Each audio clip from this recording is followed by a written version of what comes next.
আজ শ্বশুরবাড়িতে রটন্তী কালী পুজো, সেখানেই আজকে এসেছি। মাঘ মাসের কৃষ্ণা চতুর্দশী তিথিতে পালিত হয় রটন্তী কালী পুজো। এই তিথি আর কালী পুজো অত্যন্ত পুণ্যদায়ী বলে মনে করা হয়। এবছর রটন্তী কালী পুজো শুরু হয়েছে 17ই জানুয়ারি। আজ 18ই জানুয়ারি মঙ্গলবার শেষ হচ্ছে তিথি।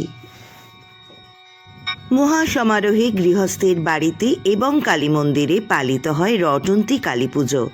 মনে করা হয় ভক্তি ও নিষ্ঠাভরে এই পুজো করলে কেটে যায় অমঙ্গলের কালো ছায়া, সুখের হয় দাম্পত্য, স্ত্রী ধন সম্পদে ভরা থাকে সংসার, কল্যাণ হোক সকলের।